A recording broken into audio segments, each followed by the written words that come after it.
What's up, everybody? Thank you for clicking on the link. This is my review of Greenleaf Season 2, Episode 5, entitled Point of No Return. Okay, the episode picks up with GiGi sneaking in the house early one morning, about 4 or 5 o'clock. And when she calls herself sneaking in, Sophia opens up her bedroom door and catches her. And she asks her where she's been. And she said, I've been with Darren. I think his name is Darren or Daryl. The guy, Rick Fox, the one she's been talking to.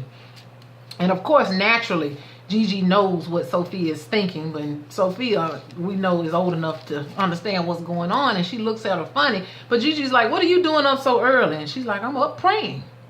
And, you know, Sophia has turned into a little holy roller at this point, which is okay because it's better than the alternative. But, yeah, she holier than everybody. Now she got this newfound salvation and she just want to pray, and tell everybody about the Lord.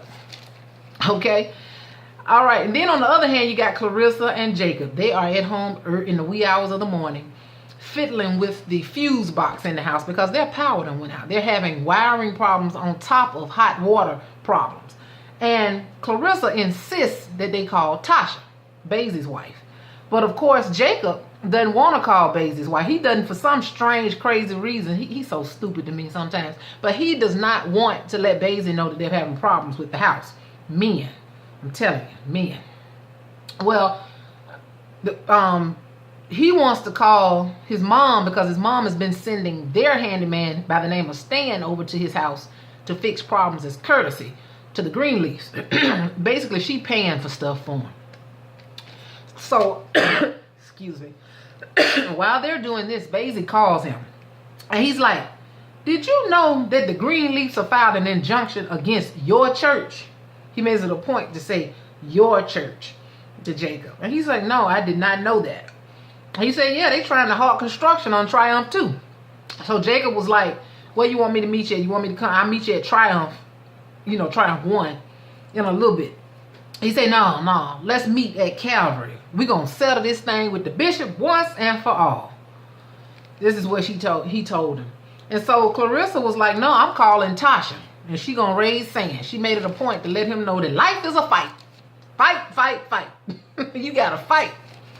So she walks on off, and Jacob is standing there looking perplexed because, you know, he's scared. He's so immature to me. He needs to grow up. But he don't want to face his daddy, of course. And he don't want to deal with Basil right now. But he really ain't got no other choice. So then it goes to Lady May. She's giving Aaron a tour of his section of the house. And she's being extremely hospitable to him. She's showing him all the living quarters. And she takes him out on the balcony and shows him the landscaping. Oh, she's just so, you know, just being so accommodative to him. And Aaron assures May that he'll be getting Jacob back to Calvary soon because she's reminding him that's a concern for her because Jacob used to be in that room and she can't understand why him and Clarissa gave up such a nice accommodation. And he was like, don't worry, we'll get him back soon enough. And he also won't let Calvary... He won't let them lose Calvary or their mansion because she also told him her concerns about having to give up Calvary if something happens. And if she, you know, having to sell her house to settle all her debts. So he told her he's not going to let that happen either. I mean, he's being like a legal superhero to the Greenleafs at this point. They think they've struck gold. Then it shows Kevin and Charity's baby. Charity is holding the baby. Kevin comes in and the baby's sick. And Charity's talking on the phone to Jabari, of course, who they're trying to get together so that she could meet him to go and pick some cover art for her new album. And so she asked Kevin to take the baby during the day and she'll come home and take it that afternoon. And so Kevin, bless his heart, I feel so sorry for him. He's like, yeah, I guess I better go ahead and spend all the time I can with him before, you know. And she's like, what? He's like, before the divorce. He thinks he's not going to be able to see his son. But she tells him, she says, you can see him anytime you want. Us not being together has anything to do with that. So she at least got that much decency. That she's not going to keep his child away from him. Okay? So, she leaves him there with the baby. But when she tells him she's going to meet Jabari, Kevin gives this disappointing look because he still loves his wife. he's hurt and he's afraid that Jabari is taking his wife from him. That's obvious. You can see it all over his face. Okay.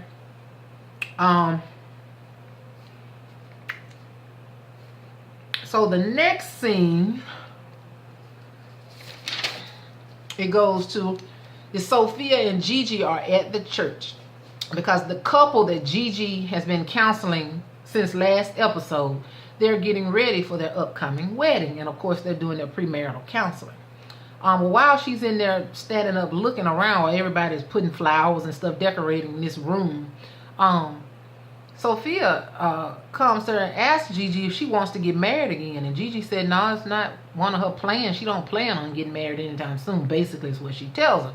And then Sophia was like, well, would it be to Darren? And so GiGi's like, no, we're only friends. And then that's when Sophia says, oh, he's friends with benefit? No, she says not friends with benefits. She said it's none of your business anyway. She said we're not sleeping together. And the girl said, well, what do y'all do that time late at night like that? She says we're talking. She says, well, talking about what? I think she was being really nosy and out of her place. But you could tell that her and GiGi had this open communication anyway. I mean, if it was my child, I wouldn't be having that kind of conversation with her. But it's obvious that they have that type of communication, that she feels comfortable asking her things like that. So she was like, so what y'all be talking about? She's like, well, you want to know the truth? And Sophia's like, yeah, tell me the truth. She says, well, we're talking about how we can put Mac away for good. And so that's because we all know that GiGi's obsessing over getting Mac locked up. And that's when the girl stops and looks at her mother with concern. And she says, don't you ever think that maybe we should just pray for Mac and leave it, turn it over to God?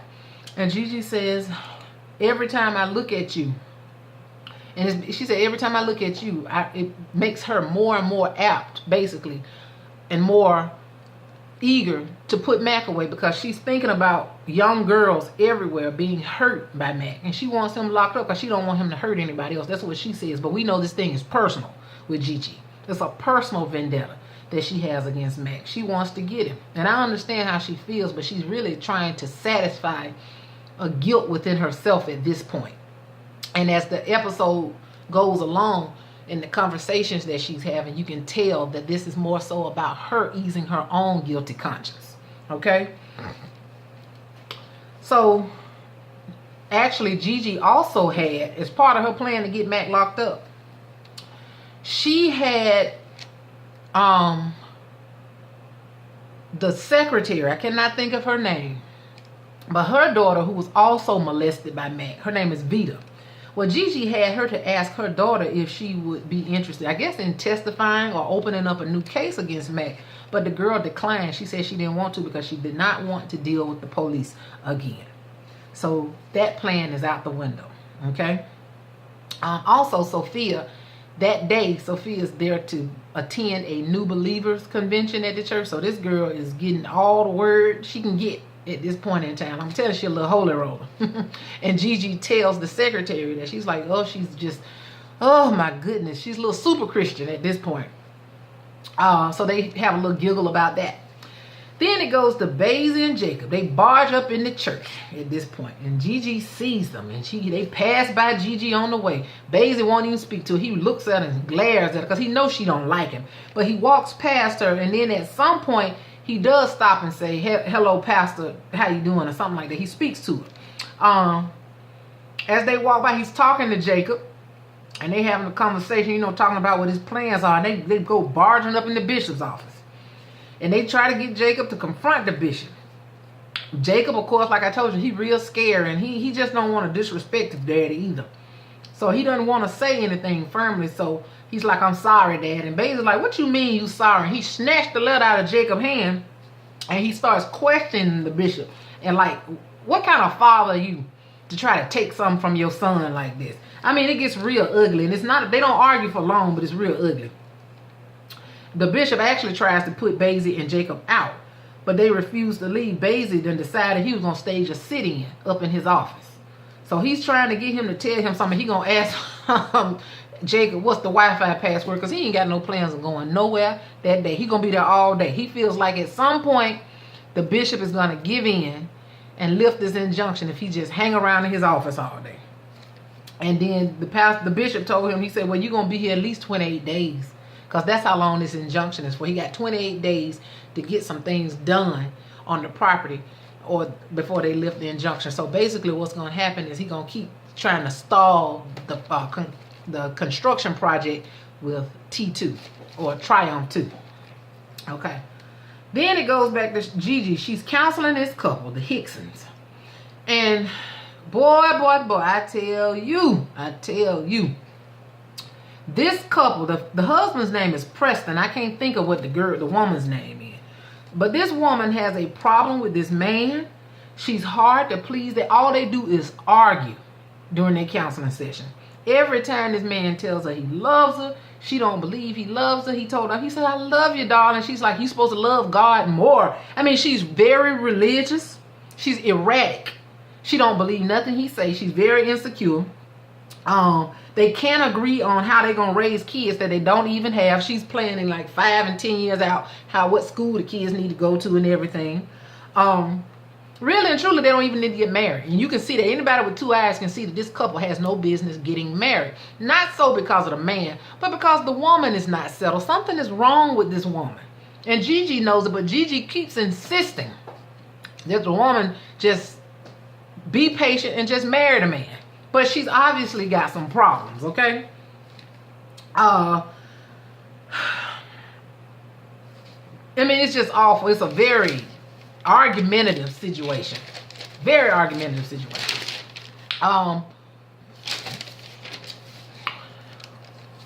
Then you got Charity. Charity's in the office with Javari reviewing some cover art for the album. And he wants her to start, he mentions to her that he wants her to start writing for pay. And he wants her to go to Tennessee about 2-3 days out the month. I guess that's where he lives, because he says he has a publishing company there and he wants her to write for him. But Charity tells him she doesn't do this for the money. She just does. She says she makes good money at Greenleaf, at the church. So she doesn't need to do it for money. But he tells her that's why you're good, because you're not doing it for money. But it's obvious he's got ulterior motives. He wants to use her to make money.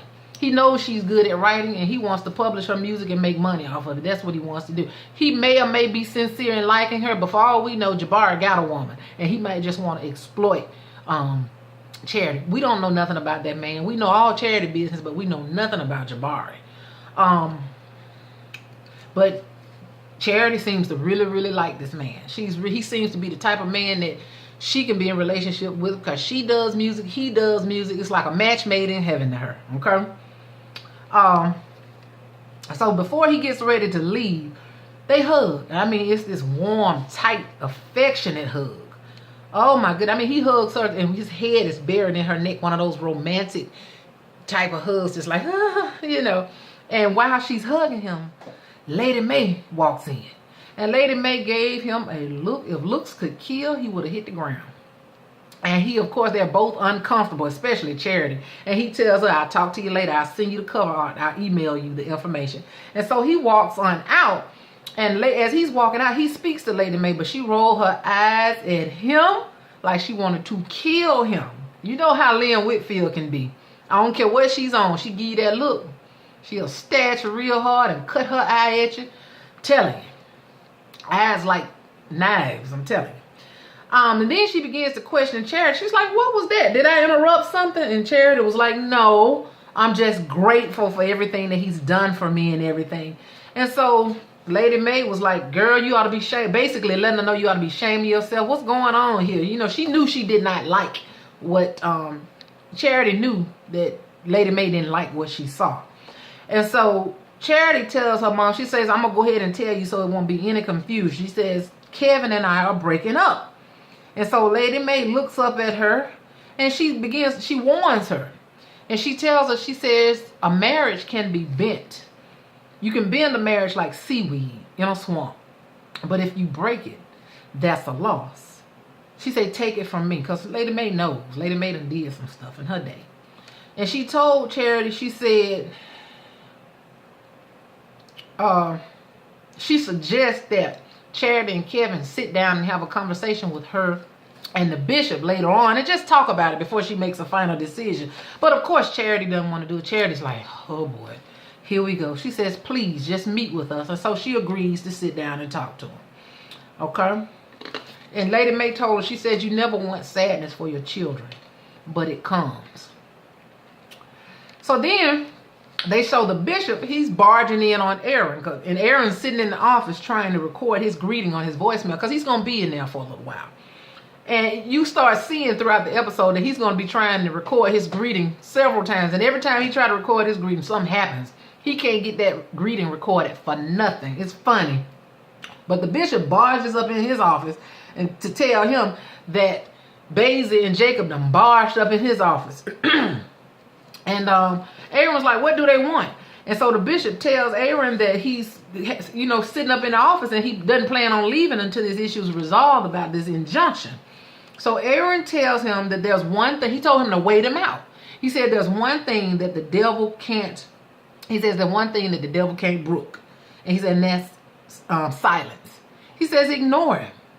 And the bishop liked that idea. A bell went off in his head. A light bulb went off.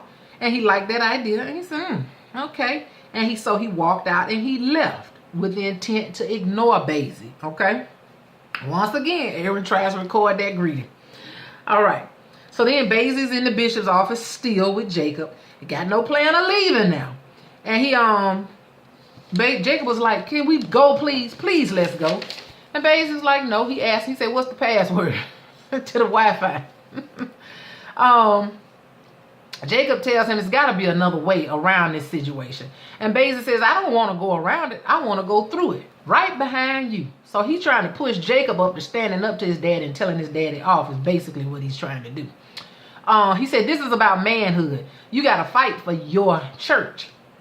And the bishop comes in and he tells them that they're wasting their time because he has a deacon boys meeting that are in late and he's got to go. He said, when it comes 4 o'clock, you're going to be too late anyway. So Lady May walks in and wanted to talk to the bishop. She said, can I talk to you for a moment? But baby, she gives that evil eye to Basie. An evil eye. But when she comes in the room, she talks to Jacob. Jacob says, hey, Mom. And so she mentions to Jacob, she says, she mentions a water heater problem that her handyman is fixing for Jacob. And she does that on purpose. She does it in front of Basie to let him know. She was letting Basie know subtly that I'm paying to have stuff fixed at this house that you got my son living in. But remember now, Basie don't know nothing about it. So when he hears her say something about a water heater, and after she leaves, walks out with the bishop, he's like, what water heater or what water problem? And Jacob's like, nothing. It ain't nothing. So he still don't want to tell him. So Lady May and the bishop go out in the hallway and everything. So May is in the hallway talking to him, and she tells the bishop that she wants them out of the church. She said, I need them to be gone because she's concerned about what the deacon board might think. She said she's finally got some good news to tell him, and she don't want to hear nothing. She don't want to have nothing that would mess her up with the church. The church is finally doing good, and she don't need no bad news or no bad nothing going on in the church. And so the bishop said, well, we're going to negotiate with him. She said, I don't care what kind of negotiation you have to make. She just want them gone, okay? So she also tells the bishop about Kevin and Charity's impending divorce. Now, remember, now Charity ain't saying nothing about no divorce. She said, say they breaking up. But May tells the bishop that they're going to get a divorce. And the bishop was like, I thought they was doing better. And May was like, apparently not. And May thinks that Jabari is the reason that she is breaking up with Kevin. And in a lot of ways, he is the reason. Because Charity has plans of hooking up with him. Like I said, we don't know nothing about Jabari. Charity ain't doing nothing but setting herself up for disappointment. I believe she's going to get herself hurt. And she's going to want to go back to Kevin, but he ain't going to want her. Okay. And she also tells the bishop that she wants to make sure that there's no scandal behind this divorce. And she feels like they may need to protect themselves from Kevin, which I thought was crazy. She wants to, because the bishop was like, why do we need to protect ourselves from Kevin? She's like, you never know. You know how these things go. She's thinking Kevin might do something crazy, but she's forgotten that the whole reason that they even get a divorce is because of Charity. It seems like the Greenleafs never take responsibility or hold themselves accountable for the evil that they do. They always put everything on everybody else. It's always somebody else's fault, the things that happen to the Greenleaf family. Always. And this is just another one of those cases. They're going to try to put some on Kevin, and Kevin ain't even did nothing. Okay? Then it show goes to the scene where GiGi is rehearsing with this couple. And she's going over, getting ready to go over the vows with them, telling them the order of service. This is what's going to happen during your wedding. You're going to say your vows and yada, yada. So she tells the groom, go ahead and say your vows.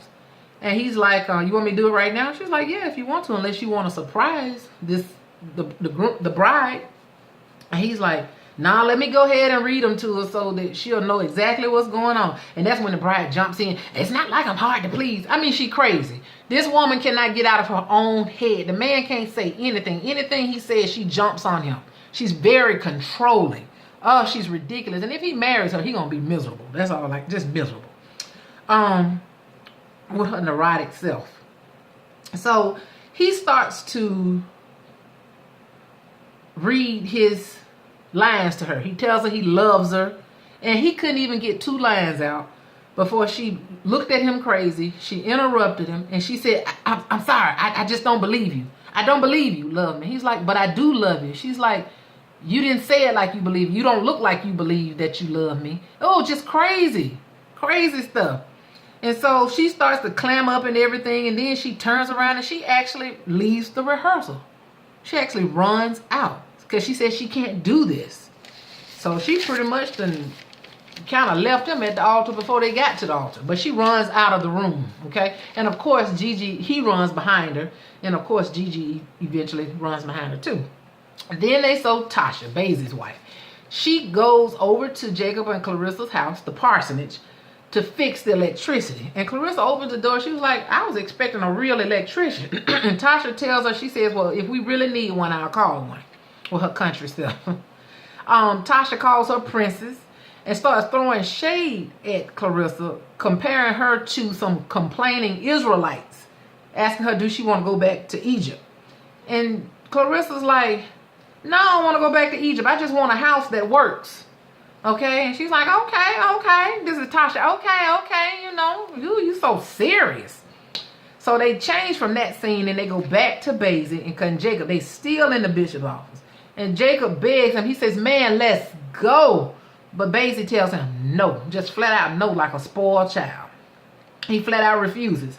So he shows Jacob a picture of his daddy, Darrell James, and tells him some things about his father and how he might be, the night he died, he tells him, you know, that his daddy liked baseball, him and his dad. That was the only thing they had in common, was both of them liked baseball. And how the night he died, he was in the bed asleep when his mom came in and woke him up with a cup of cocoa. And he knew something had to be wrong because, you know, when you get cocoa, something had to be wrong. It was special. So he knew something had to have happened for him to get cocoa. And she told him about his daddy. He said, your dad is gone. And he said that night it changed all of their lives. It changed the bishop's life. It changed his life, his mama's life, and probably even Jacob's life. Okay?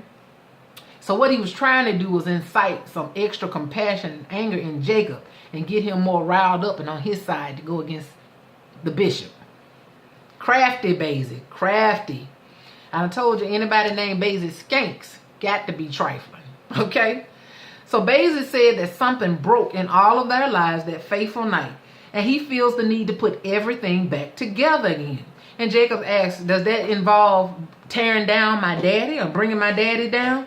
And Basil looks at him and says, no. He said the Lord told him to lift Jacob up. Don't tear the bishop down. You lift Jacob up and it'll tear the bishop down. Strategic. So there may be some, as much as I don't like Basil Skanks, there may be something to the things that he's saying. Okay? Because we all know that the bishop has overlooked Jacob for years and he's never really put any faith in Jacob. And so Basil is lifting him up. But I think but I know that Basil's motives are wrong, so I don't know how it's going to end up. I just don't know. So the bishop comes back in and he invites both of them to come on to the conference room for a meeting. So he tells them, come on, let's meet for a little bit. So Basil says, see, he looks at Jacob and says, see, the table is set. But what are you serving? So they both walk out. In the conference room for a minute, there's May in there waiting. They go in there and the bishop goes and gets Aaron and tells him to come to the meeting room. And Aaron's like, what's the plan? He's like, whatever. I don't care what you do, as long as you get them out of my office. So but by the way, Aaron was still trying to record that greeting. He still didn't get that greeting recorded. Okay. So in this conference room meeting, there's May, there's Aaron, there's Jacob, of course, the bishop, and then Basie eventually comes in. He said he had a potty break. And the bishop told him that's TMI. TMI. So they go from the conference room back to GiGi. She's still in there trying to convince this bride-to-be to go ahead and marry this man. Like I said, his name is Preston. And GiGi wants to know what the bride's problem is with Preston. And she looks at her and she says, the bride looks at GiGi and she says, honestly, she says, I never wanted you to marry us. We never wanted you to marry us. I mean, she really hurt GiGi's feelings. She said they wanted the bishop to marry them. She said she didn't want her to marry him because she left the church once before and basically turned her back on the church. I mean, she ain't saved no more, and she don't know what kind of person she is. She said, what kind of Christian, what kind of preacher would turn their back on the church and walk away? So she basically just didn't understand GiGi, and she don't trust GiGi. And she had made her mind up. She didn't want GiGi to marry her at all. She was through with that. So she said she remembers when her sister got married. She said it was a wonderful wedding.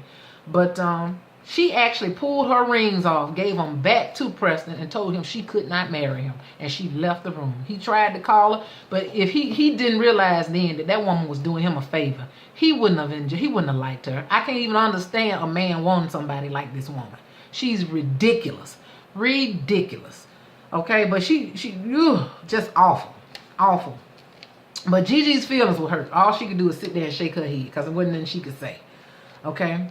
So she's basically, GiGi is being forced to look at herself. Her daughter's telling her about herself.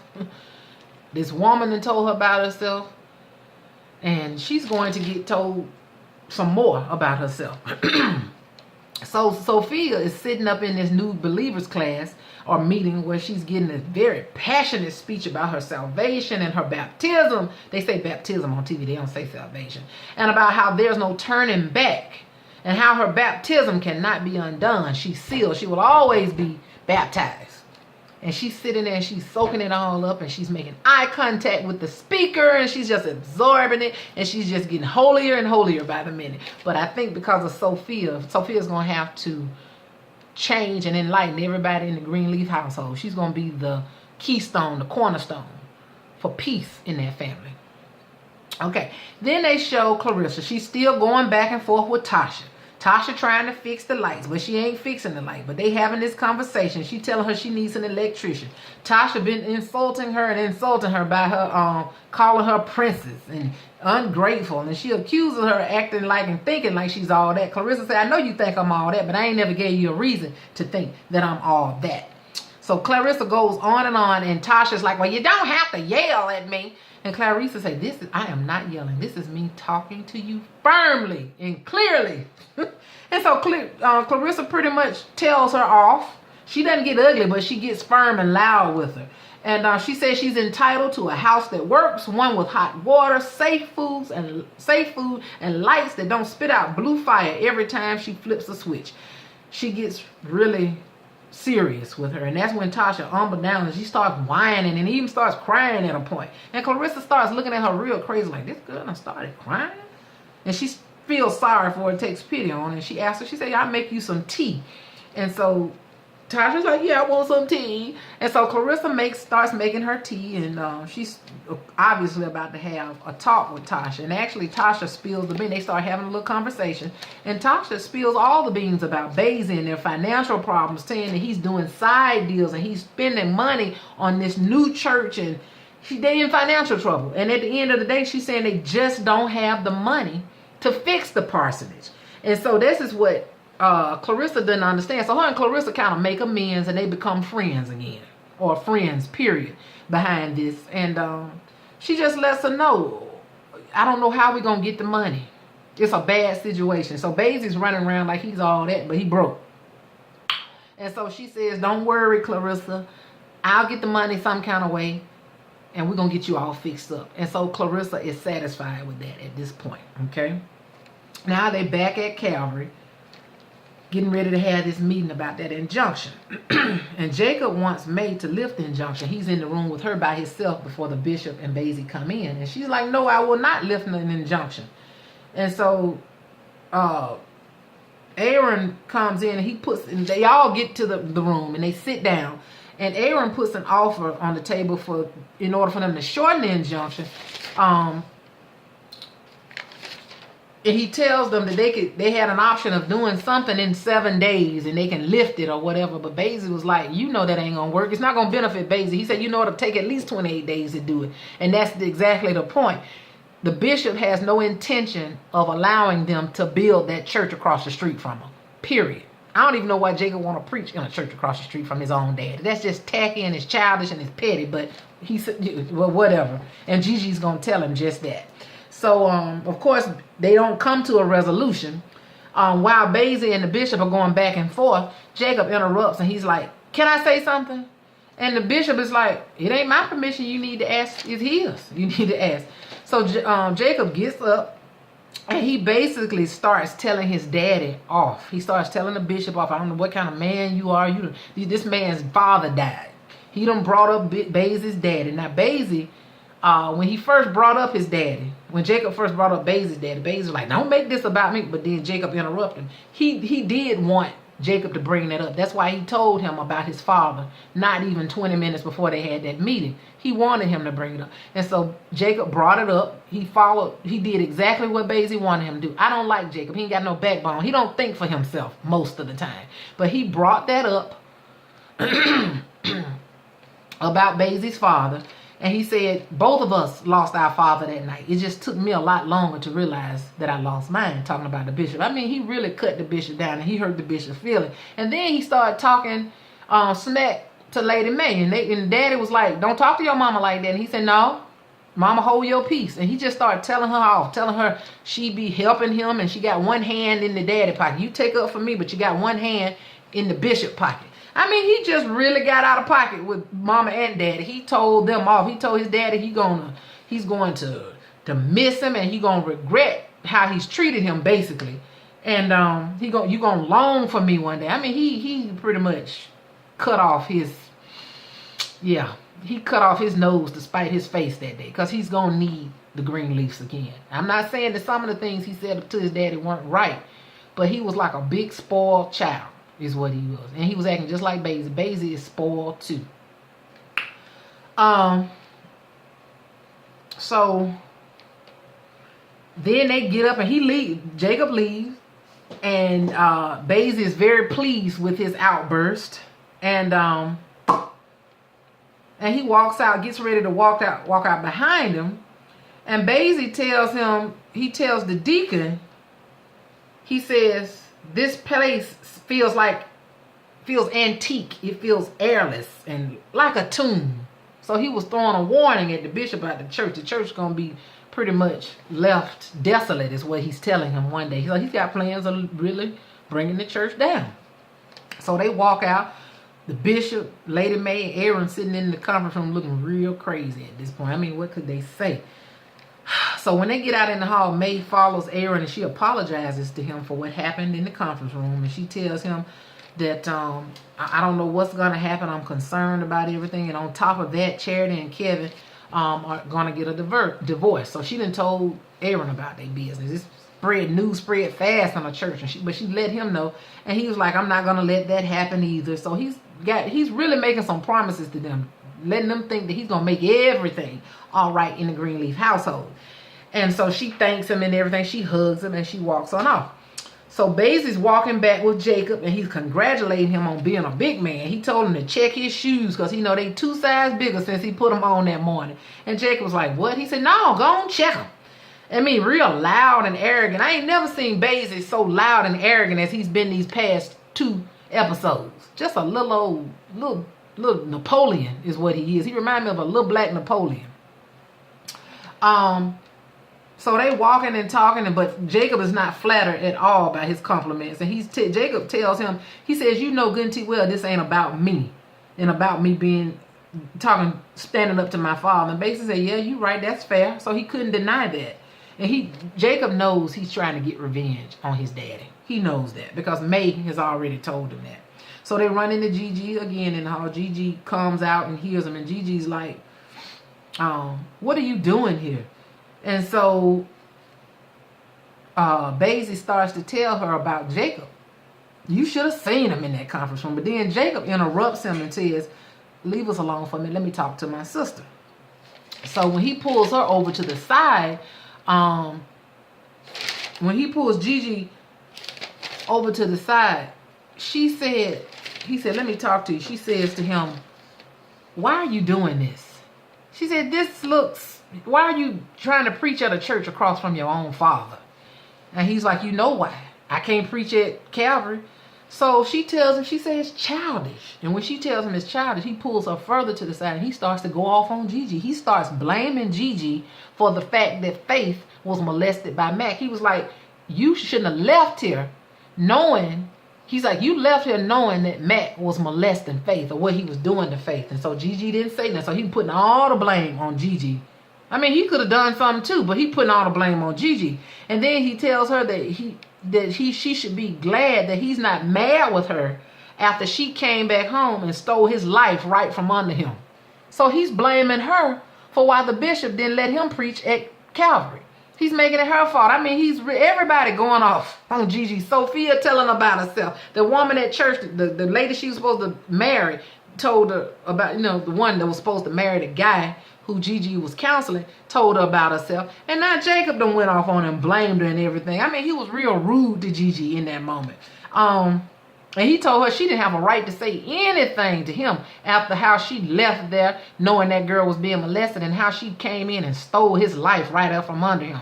Just gonna blame GiGi and then gonna tell her don't blame nobody else for how her life is going. He's something else. He's such a hypocrite. Such a hypocrite. And then he walks off and leaves her standing there with her mouth open looking dumbfounded. Okay?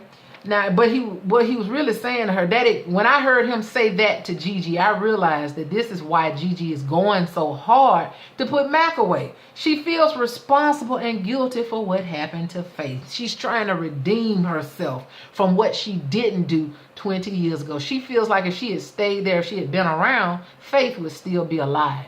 And I've been knowing that for a long time, so she's trying to work it out. She's trying to fix it and make it right. Okay? So then, after Lady Mae has told Aaron about Kevin and Charity getting a divorce, Aaron actually goes to Kevin himself and gives him his business card and offers Kevin his services directly. I may be reaching, but I feel like from their encounter when he first met Aaron, that maybe Aaron is gay too. I feel like something is going to go down between them two. I really feel like Aaron is going to have an interest because they give these little funny looks when Kevin, not so much Kevin, but Aaron does. So I kind of feel like something is going to happen between Aaron and Kevin, or almost happen. I sense that. Y'all let me know in the comments what you think, because I really want to know if anybody's seeing what I'm seeing in Aaron. Okay, I just feel Charity's left Kevin wide open. And I really believe Aaron is, he's got some things on his mind. I really believe that. Okay. So later on that night, well, no, actually the bishop has a successful deacon board meeting, the meeting he had mentioned earlier to Basie. And they get to talking and he lets them know that what they got going on with this injunction and that they're going to be soon stopping Basie from building this church, and they are excited about it and they start clapping and everything. He tells them how he's going to keep filing injunction and everything's good. So they sit down and they have a meeting. All right, so everything is kind of back to normal like it was when Greenleaf first started coming on. So later that night, Aaron is getting ready to go jogging, and Lady Mae comes in and she's got on her pajamas and her house coat is open for the first time. I'd never seen it. When she first came into his room, I honestly thought that she was coming to try to seduce Aaron. I really did, because that's Lady Mae's. She may not have done it lately, but from what we know of her, or from what I know of her from watching this, it's not beneath her to try to sleep with somebody. I don't put nothing past her. So I felt like she had plans to try to do something with Aaron. But she comes in and she done baked this man a homemade grapefruit pound cake. I ain't never had that, but it sure did look delicious from here, okay? Watching it on TV, it looked like a delicious cake. Well, she gave it to him because she told him she admired and was a little envious of his mother because she always could cook and bake. And so she baked the cake for him. And he tasted it and he just loved it. It was so good to him and everything. And when he was eating it and she was talking to him and everything, he told her, out of the blue, he says, "Don't worry, I'll never tell anybody about you and my daddy." Oops. So Aaron knows that she slept with his daddy while he was married and while she was married. I don't know how he knows. Maybe his daddy told him, but he knows about it. Perhaps her mother knew. His mother knew, and she told him before she died. You don't never know who know your dirt. You be thinking don't nobody know, and then bam, it comes out. Oh my God. And Mary looked so funny and she looked so stupid and she told him thank you. I don't know if he felt like she was doing everything she was doing for him, being nice and going out of her way because she was afraid that he was going to tell it. Maybe that's what he thought. That's why he told her, "I'm not going to tell on you." So, he got some on her. He got some on her. I hope he don't ever try to bribe her. Anyway, Clarissa and Jacob are sitting at their table having a romantic dinner by force because their lights still don't work. Okay, but they're having a little dinner, and she tells him she had to choose between lights and dinner, and she chose dinner. And Jacob tells her he likes it because it's kind of romantic and everything. And so while they're sitting there eating, she tells him all about Basie and his money problems. So I don't know what that's going to do or how that's going to affect Jacob. But she's telling him something, but we'll hear about it, I'm sure, either next week or the week after. Then they saw GiGi and Sophia. They're talking about, they came home, they had just bought dinner, and they sit down and eat their dinner. And Sophia tells her mom she wants to use her sermon. She's got to write a sermon or something like that. And she's supposed to take somebody else's sermon and write some kind of paper off of it. So she chose her mother's sermon that she's going to give at the wedding. And her mom said, "I'll be glad to give you my notes, but the Hicksons aren't getting married." And so Sophia's like, "Why? Why they're not getting married?" And Gigi's like, "They just decided not to do it." And so Sophia tried to find out why. And GiGi was like, "It's confidential. They just not going to do it." And so Sophia said, "Well, let's pray for them." And Gigi's like, "No, it's not going to do any good. It won't help." And so Sophia looks at her crazy and she said, "Maybe we should pray for you. Because a preacher that don't believe in prayer needs some prayer." GiGi could not refute that. She could not argue with it. And so the girl prayed a good prayer with GiGi. That girl got more sense than GiGi do. So here again, Sophia is telling her some things that revealing something about herself. She ain't even got no faith. And it's kind of ironic that her sister that died was Faith. It's like GiGi's faith has died. Y'all get it? You get the symbolism. Her sister Faith, who she loved, has died. So GiGi's faith has died, literally and figuratively. She has lost all faith. Okay? So that's pretty much the end of the episode, actually. So she's got all this going on. Everybody done told her about herself in one way or another on this episode. And so GiGi has got to face herself now and deal with the fact that she is, with her issues about why she's trying to get Mac like she is, and about her faith and religion, and she just got to deal with some things. So if you don't watch Greenleaf, you are really missing a good series as well. It's well written episode, and I encourage you to go back and watch it. I keep saying that, but it is really, really good. I think it's being overlooked by a lot of people, but it is not business as usual where black television is concerned. It's deep and it's enlightening. It's a good show, and a lot of people can relate to what's going on this episode. So anyway, thank you for listening. Sorry for rambling again, but if you want to give any insight or drop any tidbits and nuggets of knowledge about this episode, please be free. Feel free to put it in the comments. Okay. All right, that's it, y'all. Thank you, and bye bye.